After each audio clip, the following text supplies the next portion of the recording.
Hi hello good morning, welcome to Grace Face channel. ನೋಡಿ, ಇಲ್ಲಿ ನೀವು ಮರ ನೋಡ್ತಾ ಇದ್ದೀರಲ್ವಾ. ಈ ಮರ ನೆನ್ನೆ ಗಾಳಿ ಮಳೆ ಸಿಕ್ಕಾಪಟ್ಟೆ ಗಾಳಿ, ನೆನ್ನೆ ಸಾಯಂಕಾಲ 6 ಗಂಟೆಗಂತೂ ತುಂಬಾ ಗಾಳಿ ಮಳೆ ಬಂತು. ಆವಾಗ ಇದು ಮುರಿದೋಗಿರೋದು. ಅರ್ಧ ಮರ ಮುಂದೆ ಸೈಡ್ ಇರೋದೆಲ್ಲ ಮುರಿದೋಗಿದೆ, ಹಿಂದೆದು ಒಂದು ಪೀಸ್ ಉಳ್ಕೊಂಡಿದೆ. ನೋಡಿ, ಇಲ್ಲಿ ಮುರಿದೋಗಿದೆ.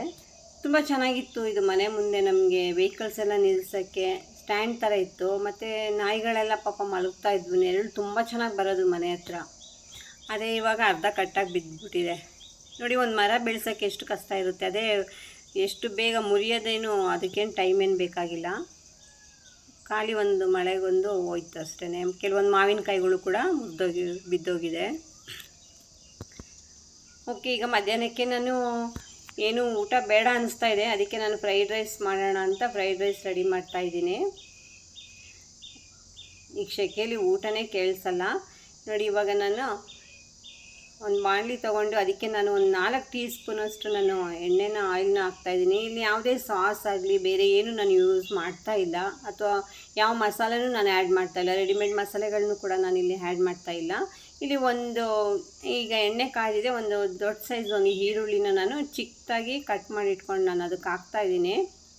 ಈ ಈರುಳ್ಳಿ ಫ್ರೈ ಆದಮೇಲೆ ಒಂದು 2 ಹಸಿಮೆಣಸಿನ್ಕಾಯಿ, 2 ಸಾಕು, ಖಾರ ಆಗುತ್ತೆ. ಅದಕ್ಕೋಸ್ಕರ 2 ನಾನು ಹಾಕ್ತಾಯಿದ್ದೀನಿ. ತರಕಾರಿ ನಾವು ಈ ರೀತಿ ಮಾಡ್ಕೊಂಡು ತಿಂದರೆ ತುಂಬಾ ಚೆನ್ನಾಗಿರುತ್ತೆ. ಮಕ್ಕಳುಗಳು ಕೆಲವರು ತರಕಾರಿ ತಿನ್ನೋಕ್ಕೆ ಇಷ್ಟಪಡಲ್ಲ. ಈ ಥರ ಮಾಡಿಕೊಟ್ರೆ ತುಂಬ ಇಷ್ಟಪಡ್ತಾರೆ. ನೋಡಿ, ಒಂದು ಅರ್ಧ ಕಪ್ಪು ಬೀನ್ಸು, ಕ್ಯಾರೆಟು ಮತ್ತು ಕ್ಯಾಬೇಜ್ ಒಂದು ಅರ್ಧ ಕಪ್, ಅದನ್ನು ಕೂಡ ಆ್ಯಡ್ ಮಾಡ್ತೀನಿ. ಏನು ತರಕಾರಿ ಹಾಕ್ಕೊಂಡ್ರೂ ಚೆನ್ನಾಗೇ ಇರುತ್ತೆ ಇದು. ನೋಡಿ, ಕ್ಯಾಬೇಜು, ಬಟಾಣಿ ಒಂದು 1/4 ಕಪ್ಪಷ್ಟು ಬಟಾಣಿನ ನಾನು ಆ್ಯಡ್ ಮಾಡ್ತಾಯಿದ್ದೀನಿ. ಅದನ್ನು ಒಂದು 2-3 ಮಿನಿಟ್ಸು ಒಂದು ಸ್ವಲ್ಪ ಹಂಗೆ ಫ್ರೈ ಮಾಡಬೇಕು. ಇದಕ್ಕೆ ಒಂದು 1/2 ಟೀ ಸ್ಪೂನಷ್ಟು ನಾನು ಈ ಶುಂಠಿ ಪೇಸ್ಟನ್ನ ನಾನು ಆ್ಯಡ್ ಮಾಡ್ತಾಯಿದ್ದೀನಿ. ಹಾಕಿ ಅದನ್ನು ಒಂದು ಸ್ವಲ್ಪ ಚೆನ್ನಾಗಿ ಫ್ರೈ ಮಾಡ್ಕೋಬೇಕು. ಏನು ತರಕಾರಿ ಏನು ಜಾಸ್ತಿ ಬೇಯಬೇಕಂತ ಏನಿಲ್ಲ, ಅರ್ಧ ಬೆಂದರೆ ಸಾಕು, ಅದು ಎಣ್ಣೆಲೇ ಬೇಯ್ಕೊಂಬಿಡುತ್ತೆ. ನೋಡಿ, ಇದಕ್ಕೆ ಒಂದು 3 ಮೊಟ್ಟೆನ ನಾನು ಆ್ಯಡ್ ಮಾಡ್ತಾಯಿದ್ದೀನಿ. ಅದು ಬೇಕಂದರೆ ಹಾಕ್ಕೋಬೋದು ಅಥವಾ ಬೇಡ, ಕೆಲವರಿಗೆ ಇಷ್ಟ ಇಲ್ಲ ಅಂದರೆ ಬೇಡ. ತುಂಬ ಚೆನ್ನಾಗಿರುತ್ತೆ ಇದಕ್ಕೆ. ಯಾಕಂದರೆ ನಾನು ಇದು ಮಸಾಲೆ ಇಲ್ದಲೇ ಮಾಡೋದು. ರೆಡಿಮೇಡ್ ಮಸಾಲೆ ಏನೂ ನಾನು ಯೂಸ್ ಮಾಡ್ತಾಯಿಲ್ಲ, ಆ ಪೌಡ್ರೂ ಹಾಕ್ತಾಯಿಲ್ಲ. ಈಗ ರುಚಿಗೆ ಎಷ್ಟು ಬೇಕಷ್ಟು ಸಾಲ್ಟ್ನ ನಾನು ಉಪ್ಪನ್ನ ಹಾಕ್ತಾಯಿದ್ದೀನಿ.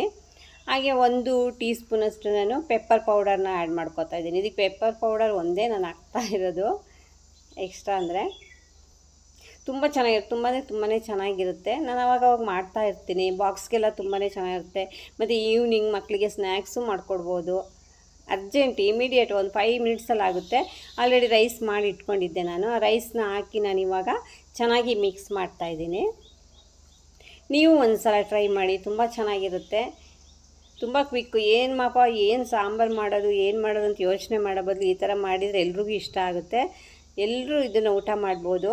ಓಕೆ, ಈಗ ಆಲ್ರೆಡಿ ಫ್ರೈಡ್ ರೈಸ್ ರೆಡಿ ಆಯಿತು. ಈಗ ಊಟ ಮಾಡೋಕ್ಕೆ.